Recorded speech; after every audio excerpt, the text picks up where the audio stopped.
বিগত 15-16 বছর ধরে যে আন্দোলন সংগ্রাম, এতগুলো মানুষের স্যাক্রিফাইস, সব কিছুর পেছনে তো একটা বিষয় ছিল যে একটা অবৈধ নির্বাচিত দখলদার সরকারকে সরিয়ে বাংলাদেশে গণতান্ত্রিক অর্ডার ফিরিয়ে আনা এবং অর্ডারের মাধ্যমে বাংলাদেশের মানুষের মালিকানা তাদের কাছে ফিরিয়ে দেওয়া। সেই মালিকানা ফিরিয়ে দেওয়ার অর্থ হলো তারা তাদের নির্বাচিত সংসদ সরকার গঠিত করবে যারা তাদের কাছে দায়বদ্ধ থাকবে। তো এখন স্বাভাবিকভাবে সেটা তো সবার সবচেয়ে বড় প্রায়োরিটি। আমরা যত পরিবর্তন, যত সংস্কার আনতে চাই, দিনের শেষে বাংলাদেশের মানুষের মতামত অত্যন্ত গুরুত্বপূর্ণ এখানে। কারণ সেই জন্যই কিন্তু এই দখলদার সরকার দখলদার হয়েছে কেন? তারা তো জনগণের ভোটাধিকার কেড়ে নিয়ে, তার মালিকানা কেড়ে নিয়ে, তা অবৈধভাবে দেশ পরিচালনা করাতেই তো দেশটা আজকে এখানে আসছে। তা আমরা তো সেই জায়গায় ফিরে যেতে পারবো না। আমরা সেখান থেকে সরে জনগণের মালিকানা ফিরিয়ে দিয়ে তাদের নির্বাচিত সংসদ সরকার হবে যারা তাদের কাছে দায়বদ্ধ থাকবে। এখন আমরা যত পরিবর্তন আনতে চাই, যত সংস্কার আনতে চাই, দিনের শেষে তো তাদের মতামতের পরিপ্রেক্ষিতে করতে হবে। সুতরাং সেটা মাথায় রাখতে হবে। সুতরাং আমরা সংস্কার করব, পরিবর্তন করব, এগুলো কিন্তু একটা চলমান প্রক্রিয়া। এবং আমাদের আগে সংস্কারের কথা কেউ বলেনি, বিএনপির আগে। সুতরাং সংস্কার নিয়ে কারো তো কোনো সমস্যা নাই।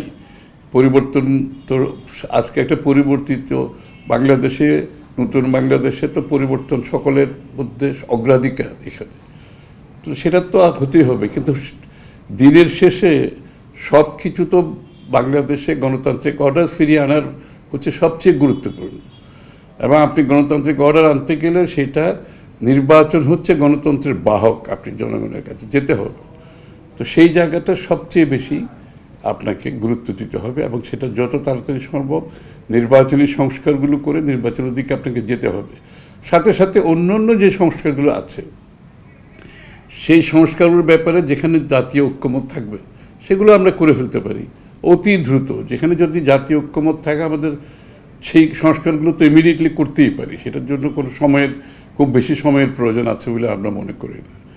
আর যেগুলো তো ঐক্যমত হবে না, দ্বিমত থাকবে, সেখানে আপনি নির্বাচনের মাধ্যমে জনগণের কাছে যেতে হবে। প্রত্যেকটি দলের অধিকার আছে, তারা জনগণের কাছে যাবে তাদের সংস্কারের প্রস্তাব নিয়ে, তাদের পরিবর্তনের প্রস্তাব নিয়ে, সেটা জনগণ সিদ্ধান্ত নেবে। যারা বিগত সরকারকে ক্ষমতায় থাকার জন্য সরাসরি অথবা ইনডাইরেক্টলি ভূমিকা পালন করেছে, এদের তো পরিচিত মুখ এগুলো সবাই। আপনি এদের একটু পেছনে গেলে এদের ইতিহাস দেখলে আপনি বুঝতে পারবেন। এদের বিভিন্ন লেখালেখিতে এটা প্রমাণিত হয়েছে, এদের কথাবার্তায় প্রমাণিত হয়েছে। তো এই লোকগুলো যদি সেখানে বসে থাকে, তাদের মাধ্যমে আপনি দেশে সংস্কার করবেন, একটা সুষ্ঠু নির্বাচন করবেন, একটা গণতান্ত্রিক প্রক্রিয়ায় ফিরে যাবেন, এই কাজগুলো তাদের পক্ষে করা নিরপেক্ষভাবে করা তো কঠিন ব্যাপার। যারা সংস্কারের কথা আজকেও বলছে তারা কয় মাস আগেও সংস্কারের কথা বলেনি।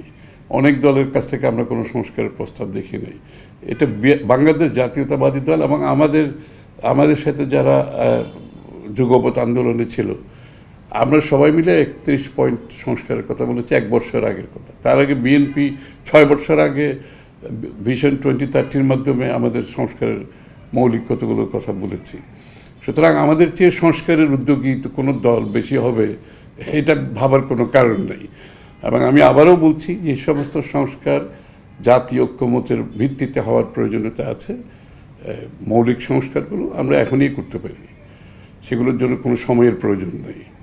আর যে সমস্ত সংস্কার ঐক্যমত হবে না সেটা আমরা নির্বাচনী প্রক্রিয়াতে আমাদের যার ম্যানিফেস্টোতে আমাদের জনগণের কাছে গিয়ে যার দলের যে ভাবনা সেটা আমরা জনগণের কাছে নিয়ে যেতে পারবো। জনগণ সিদ্ধান্ত নেবে যেখানে দ্বিমত আছে। আর যেগুলো ঐক্যমত আছে সেই সংস্কার তো করা খুব সহজ। এখন যে কোনো মুহূর্তে আমরা সেই সংস্কারগুলো করে ফেলতে পারি।